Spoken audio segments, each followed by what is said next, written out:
Hey, what's up everybody, and welcome back to another episode of News Dose, where I give you all of the latest gaming news, and a very exciting game got announced today.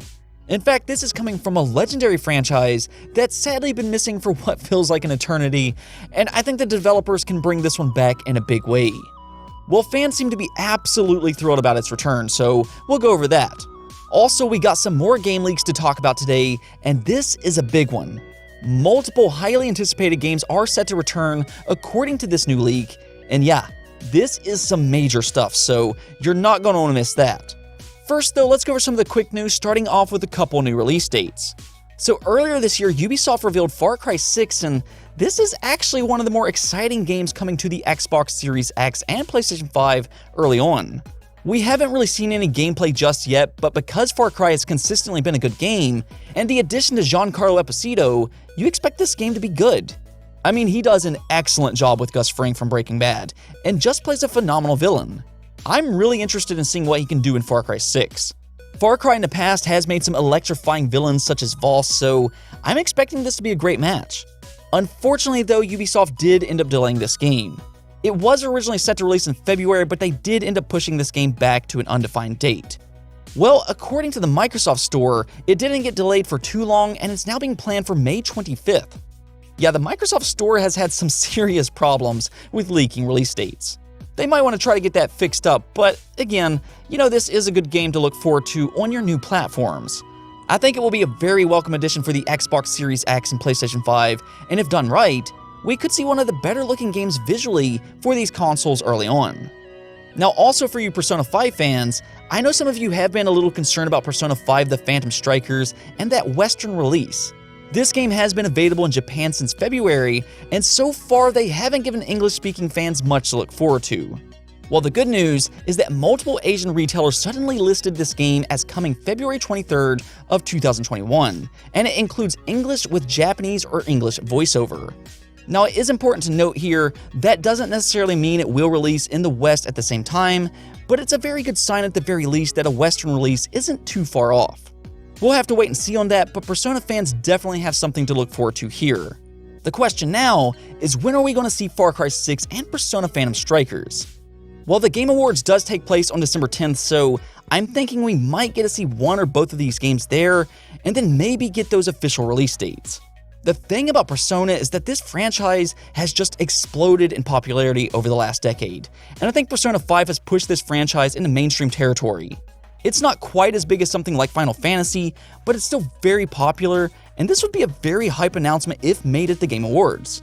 It almost seems like Sega and Atlus doesn't understand that though. It still blows my mind that Persona 4 being super successful on Steam surprised Sega. I always thought it was very obvious, but they should maybe think about making these games multi-platform going forward, because I think that's the next step in increasing its recognition even more. In fact, these are the perfect games for the Nintendo Switch, so come on Sega, let's make this happen.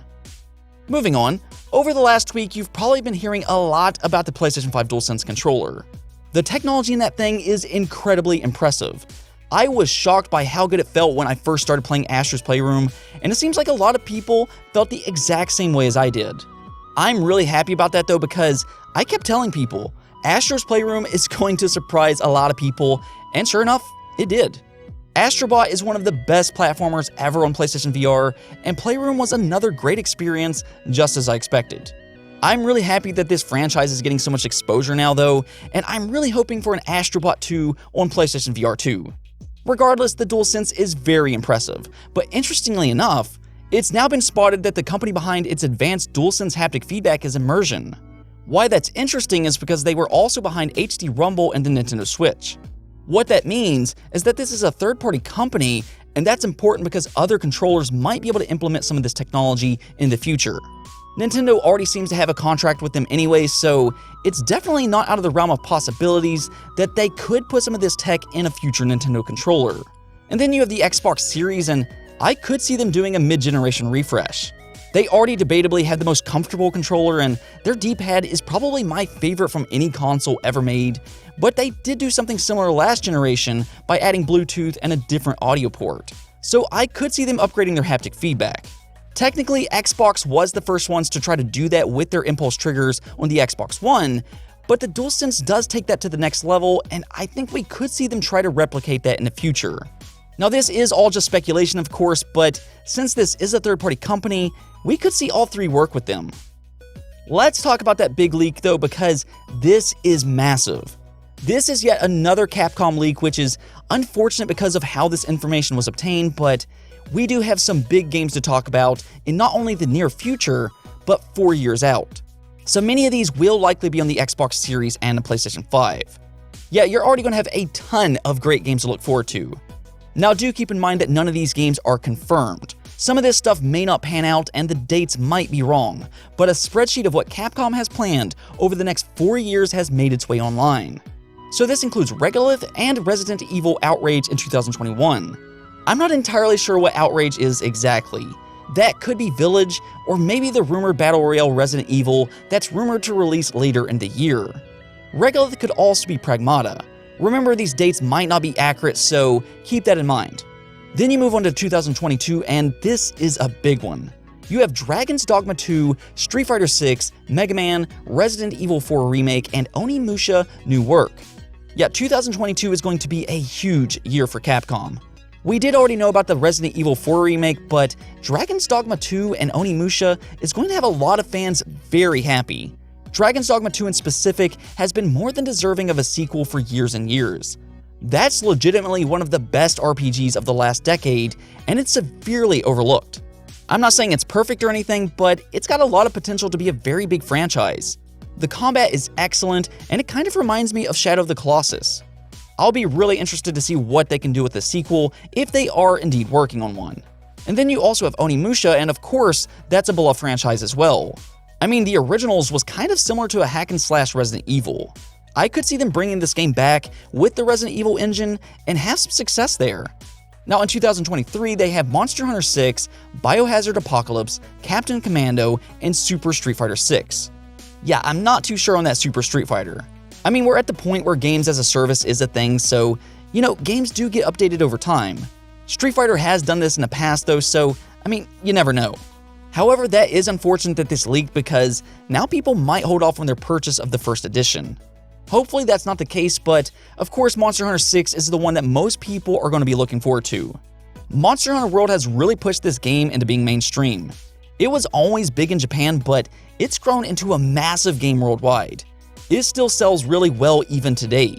Monster Hunter World has sold 16.4 million units, which is just absolutely ridiculous. And then you have Iceborne, which has sold an additional 6.6 million units.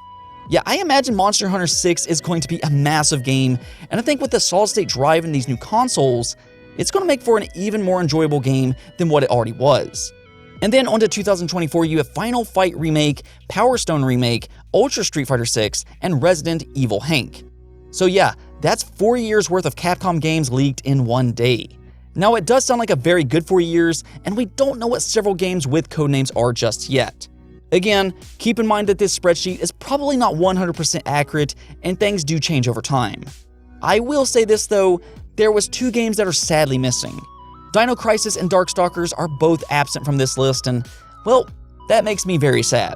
I think both of these games could come back in a major way, and I think Capcom could do a lot with these games, but right now it looks like we're going to be waiting just a bit longer.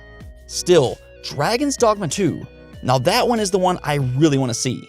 Let me know though, what do you think about this leak? Is there any game that you're specifically looking forward to? Let me know in the comments below. On to our last topic though, a legendary franchise is returning with the help of IO Interactive. They are behind the Hitman games and they've done an excellent job with those, but what if they worked with a different agent, and maybe on 007? Well, they just revealed that their next project will be a new James Bond game. I mean, if you grew up in the 90s, you're going to know exactly what I'm talking about, but 007 was a big part of my childhood. It all started with GoldenEye, which was revolutionary for first-person shooters. Most people know all about that, of course, but even after that, there was still some very good 007 games. Nightfire and Everything or Nothing in specific stands out to me, and I played those a ton on the GameCube. So I know some of my younger viewers probably don't look at James Bond the same way, as it just kind of fell off the map, but these were great games for a long period of time. And now that it's set to return with a good developer that already has experience with games like this, it could end up turning out to be a great game. I personally believe it will, and I trust IO Interactive. As for what this game is though, we don't know much about it just yet. We've only got a small tease so far, but on their website, they do say it's going to be an original James Bond story, and it's actually an origin story. That could make for an interesting story, and because James Bond is such an iconic character, I think a lot of fans would really like to see his origin story. Again, I do trust IO Interactive here, but one thing that I'm really curious about is if this will be a first-person shooter, or will they go third-person? Hitman, of course, is third-person, but 007 has generally been known as a first-person shooter. So I am interested to see which route they take here, but honestly, I'd be okay either way. Just make it a good game is all I care about. I mean, we haven't seen a new 007 game, I believe, since 2012, and by the time this releases, it could end up being in an entire decade. So yeah, let's just focus on making it a great game. Let me know though, are you excited to see 007 return again, and how do you feel about IO Interactive working on this franchise? Let me know in the comments below. Anyways, that's it for this episode, but if you liked the video, don't forget to hit the bell notification and subscribe button for more content just like this. Also, if you'd like to support the channel through Patreon, thank you for making this content possible. Peace out.